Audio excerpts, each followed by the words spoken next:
ஒரே நாளில் 3600 ரூபாய் உயர்ந்தது ஆபரண தங்கத்தின் விலை. ஒரு சவரன் தங்கம் 1,11,200 ரூபாய்க்கு விற்பனை.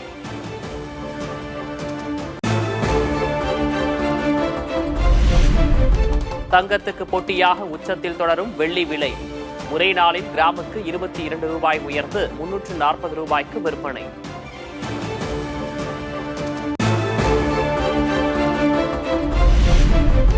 இந்திய பங்குச்சந்தைகளில் கடும் சரிவு. 1000 புள்ளிகளுக்கு மேல் வீழ்ந்தது சென்செக்ஸ். கிரீன்லாந்து விவகாரத்தில் ஐரோப்பிய யூனியனுக்கு ட்ரம்ப் விடுத்த வரி விதிப்பு எச்சரிக்கை எதிரொலியாக சரிவு.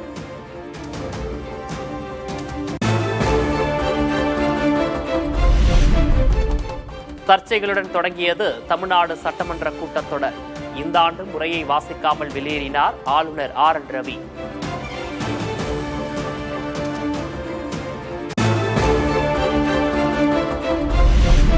இந்தியாவின் தற்கொலை தலைநகராக தமிழ்நாடு திகழ்வதாக ஆளுநர் மாளிகை கடும் குற்றச்சாட்டு. ஓராண்டில் 20,000 பேர் தற்கொலை செய்து கொண்டுள்ளதாக விமர்சனம்.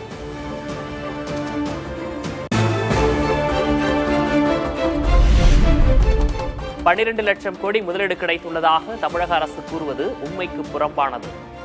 தொழில் முனைவோர் வேறு மாநிலங்களுக்கு இடம்பெயர்வதாகவும் ஆளுநர் மாளிகை குற்றச்சாட்டு.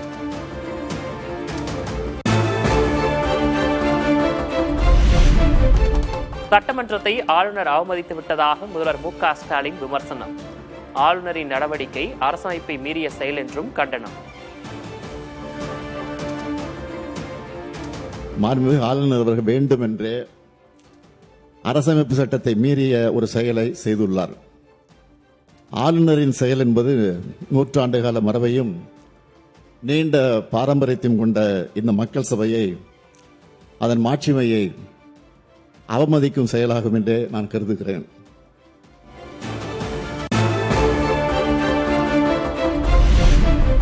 ஆளுநர் உரையோடு அவை தொடங்க வேண்டும் என்ற விதியை மாற்ற முயல்வோம் என முதல்வர் MK ஸ்டாலின் உறுதி.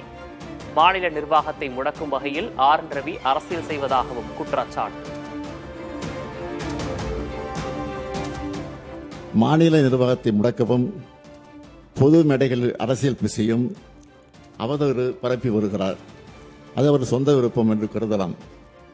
எனினும் அத்தகைய ஒரு முயற்சியை இங்கும் செய்ய அவர் முனைவது ஏற்புடையது அல்ல.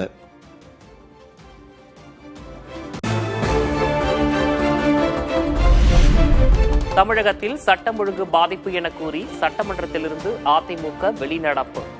மக்களுக்கு பாதுகாப்பில்லாத சூழல் நிலவுவதாகவும் குற்றச்சாட்டு.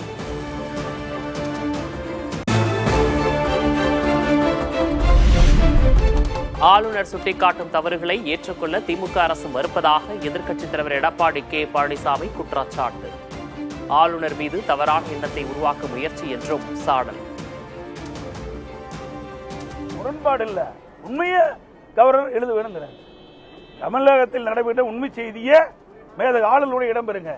நான் படிக்கின்ற பொழுது நீங்க செய்த தவறை சரி என்று நான் படிக்க மாட்டேன், வாசிக்க மாட்டேங்கிறார். இதுதான் பிரச்சனை.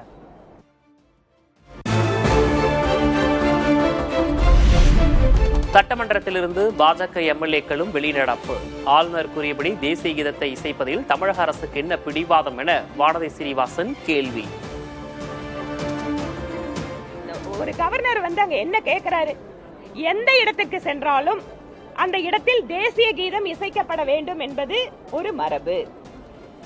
தேசிய கீதம் இசைக்கிறதுல மாநில அரசுக்கு ஏன் இந்த பிடிவாதம்? பாஜகவின் பிரதிநிதி போன்று ஆளுநர் ரவி சட்டமன்றத்திற்கு வந்து சென்றுள்ளதாக அமைச்சர் ரகுபதி பதிலடி. ஆளுநரை பேசவிடாமல் மைக்கை அடைத்ததாக கூறுவது தவறு என்றும் விளக்கம்.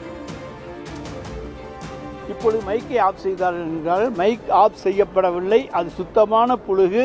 அதை தமிழக மக்களுக்கு தெரிவிப்பதற்காக இதன் மூலமாக தெரிவித்துக் கொள்கின்றோம். ஆளுநர் ஏதோ தான் சொல்லிவிட்டால் அதை உண்மை என்று மக்கள் எண்ணி விடுவார்கள் என்று நினைக்கின்றார். பொருளாதார வளர்ச்சியில் நாட்டிலேயே தமிழ்நாடுதான் முதன்மை மாநிலமாக திகழ்கிறது. ஆளுநர் வெளிநடப்பு செய்த நிலையில் அவரது உரையை வாசித்த சபாநாயகர் அப்பாவு.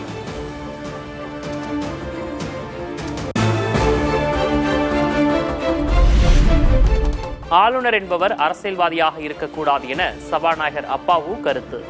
நாடாளுமன்றத்திலிருந்து குடியரசுத் தலைவர் வெளியேறினால் பாஜக ஏற்றுக்கொள்ளுமா எனவும் கேள்வி.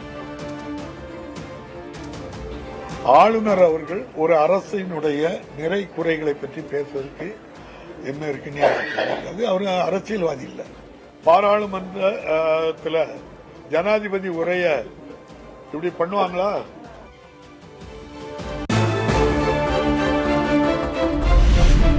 ஆளுநர் உரை தொடர்பாக கேரள சட்டமன்றத்திலும் சர்ச்சை. மத்திய அரசை விமர்சிக்கும் வரிகளை ஆளுநர் படிக்கவில்லை என்று முதல்வர் பினராயி விஜயன் குற்றச்சாட்டு.